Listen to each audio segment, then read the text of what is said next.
So last week we said place your bets. Will it run? Who wants to go double or nothing?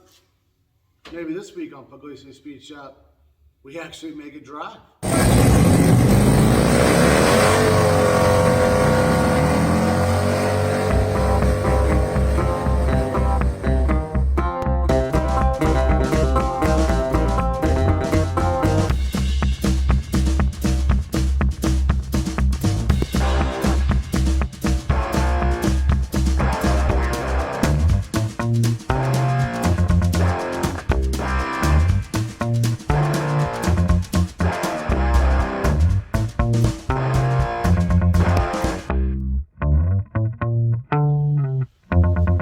So far, our biggest problem on this truck is it's nothing we're used to, right? I'm used to low pressure fuel pumps that are like attached to the motor. I'm used to Z-bar clutches. You get it, right? I'm talking about old stuff. Yeah, this is a 92, so it's old. I got it. But it's a newer style when we started changing all the crap that people like me don't like. So just by buying this truck, I got way out of my comfort zone. And I ain't gonna lie to you, I'm looking forward to getting back, but not until we get this thing done. So yeah, I got a whole lot of stuff still sitting over here on the bench that I gotta put back on the truck right here. You know, when we did all that. Before we do that though, I gotta get this clutch working right. So like I said, I got out of my comfort zone. So what I had to do to get, well, not in a comfort zone, but more comfortable and have a better understanding of what's going on with this thing, do a little research. Now, I'm not a big reading type of guy, but it had to get done. So I think I know what's going on here. It's basic hydraulics, which I should understand because I kind of went to school for it and did it on airplanes for a long time. I bet that worries you a little bit, doesn't it? All right, so here's what's going on. Master cylinder for the clutch is on that side. Slave cylinder's on this side. There's a line that comes across and bubbles that just form up in there because air bubbles, because that's what happens. That's how it works. It goes to the highest point, right? They make a tool for every other car that's set up like this. I couldn't find one for the Nissan. Well, for this Nissan. It's pretty simple. We should be able to make one with some crap we have laying around the shop. So that's what the first thing we're going to do. I tried just using a C-clamp to do it. It keeps slipping off. It's just not working out.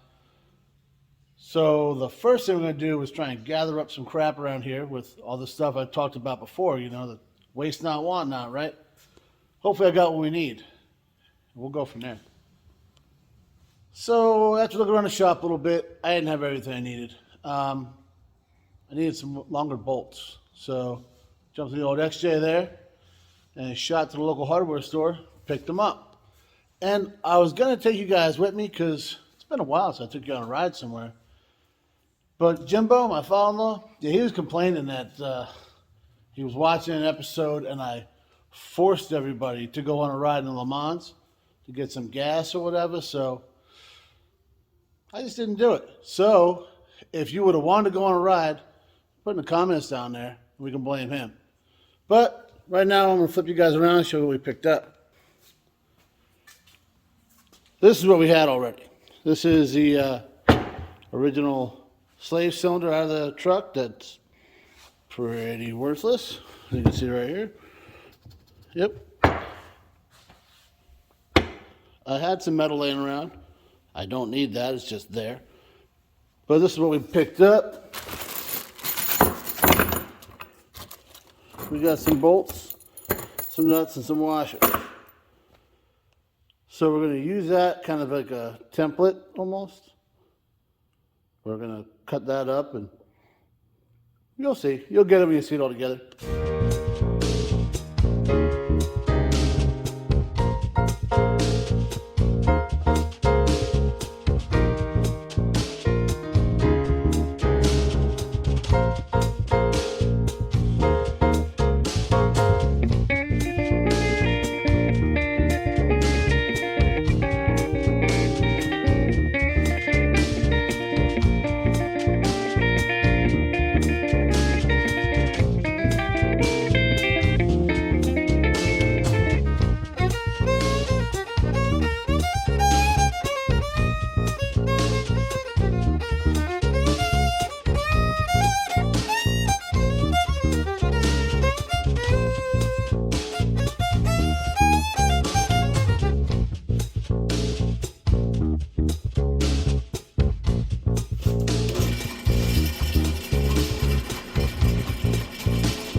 Okay, so you guys all know that the slave cylinder has been whipping me 9 ways to Sunday, right? I can't get all the air out of it. Goes on the side of the trans like this, right? This will be here, and it pushes out to engage the clutch. Hide line goes in here. Here's your bleed port. The problem is your master's over here, and it comes down and then up and then back down over here to the other side. A lot of room for air, right? So I've been talking about blocking the slave cylinder. Blocking it is you compress this all the way in, leave it like that, keep it in there, and have somebody, and then go through your bleed procedures, right? That's how you do it. Try putting a C-clamp here, and it just does this, and it slides off because there's nowhere to grab it. That's the biggest part. Nothing to keep this thing centered. A lot of other cars, I know Hondas and stuff have the same kind of setup, and I'm able to find a tool, some kind of contraption that goes over this and does exactly that so it can be done properly. Can't find one for the Nissan. So I came up with this. Basically, I just drilled some holes in a little piece of metal and I rounded the edges so I don't get cut or something like that, you know. It ain't pretty, but it works, right? It might have been better if I measured something, but yeah, whatever, that's overrated.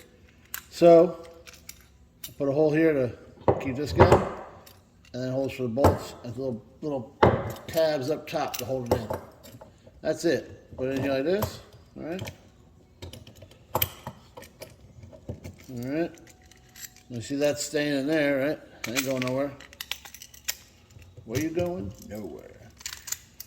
Use this to... It works, I promise you. There we go.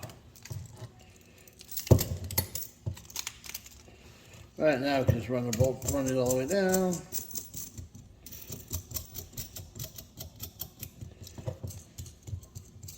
You guys get the picture by this point, I'm sure. Right? Then, you know, we can run the rest of the way down. You know, because it'll be in the truck, it's got a little bit of pressure on it already. You know. Run these all the way down.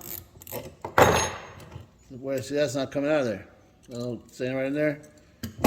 Good to go. I can actually finally bleed this thing the way, well, not this one, this is a junk one. The one that's in the truck, the way it's supposed to be bled. And move on with my life. All right, so we got the tool made, and, well, now it's time to just use it. But the kids, I don't know, he's doing something. So I'm going to call tonight and then get him down here tomorrow to see if this thing actually works. I don't see why I shouldn't, but you never know. See you guys tomorrow. All right, guys, so I kind of lied a little bit, and I couldn't handle this being all over the place, so we cleaned that up. And it's a good thing because I actually had to pull this slave cylinder back off because it was pretty much impossible for me to get my little tool put on there. But we did get it put on. And I'm going to put the light on here. There you go. And it worked flawlessly. So, show you exactly why this is all jacked up. Told you before, air goes to the highest point, right? So, stay. We got this. We got this. We'll do it together. All right. Here's the master. Here's that port. What's it do? It comes out and goes right up and just continues to go up, and then it goes across the whole engine. So all that there was filled with air. And there was a lot of it, right? Yeah. And a few words. Yep. And I promise you, he owns pants. It's like nighttime. Now here's our clutch. So now we're going to install that slave cylinder and hope this all works. You think it's gonna work? There's a chance. Slight chance. All right, guys, we're back under the truck. Got the slave cylinder installed. And check this out. We got ourselves a working slave cylinder, which in theory should equal a working clutch. Time will tell. Well, guys, pat and penny on this little guy right here because she worked flawlessly. She got a little bendy in here, but I think it just actually helped it work better because it helped it fall right into that little hole there. So I think I need to put this thing back together before we take it for a ride. What do you think, dude? Maybe. You want to give it a shot? What could go wrong? A lot. Yeah, we're gonna go ahead and put it back together. So we'll do that and bring you guys back in the morning when we're ready to take it out for a ride. You driving? Why, you don't trust me? I trust you, but I don't trust that guy. Yeah, I get that. All right, guys, so we had a plan of,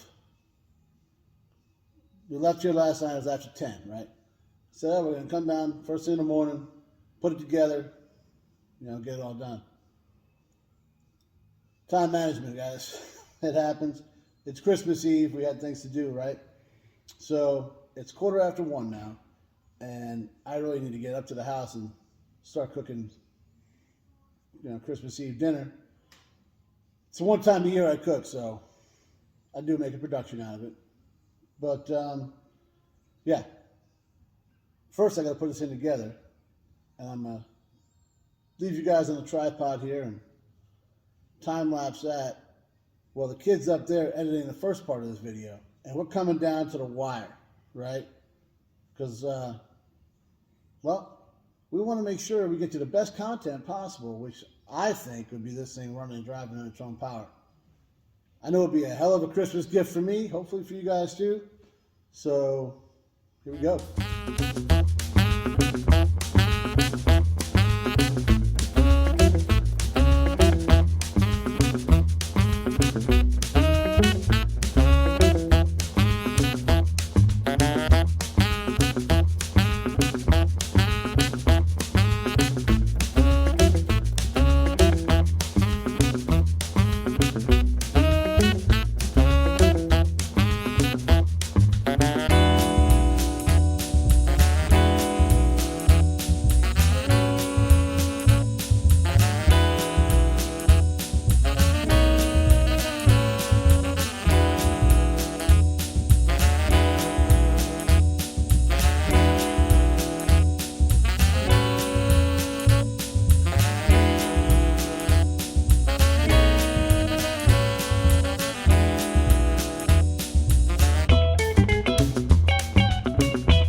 because it's so bent up, we got up to 20. But it just stays there. I think we're looking at a new gauge cluster. See the downshifts. Sure is.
She runs and drives.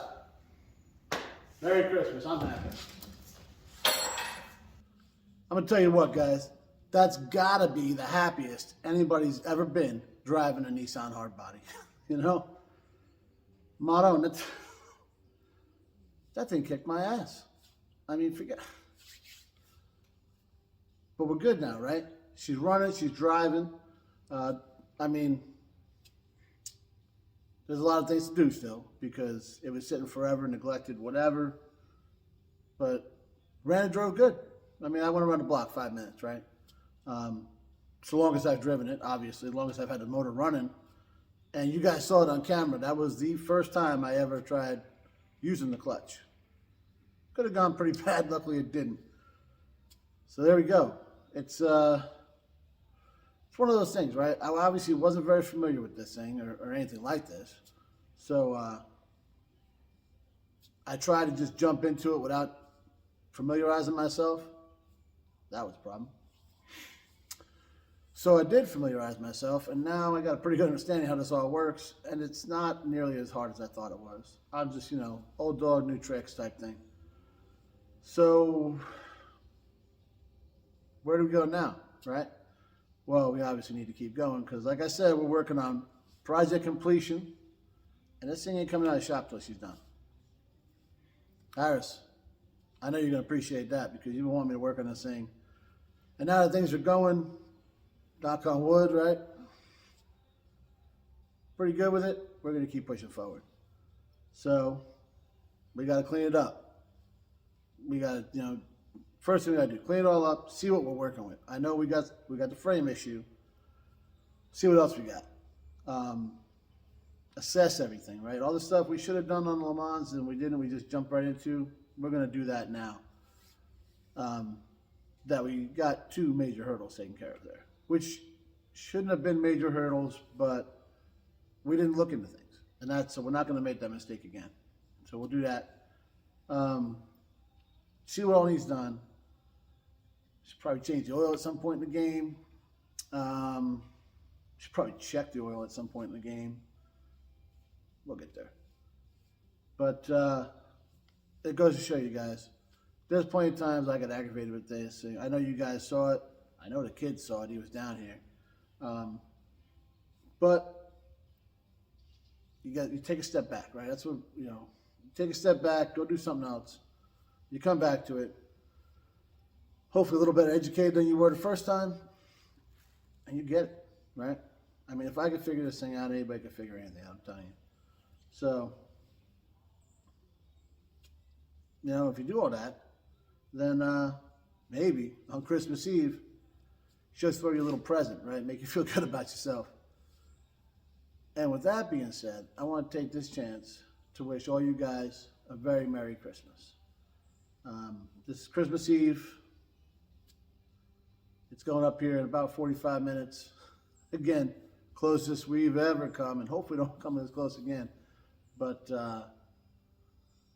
yeah, Merry Christmas, and we'll catch you guys on the next one.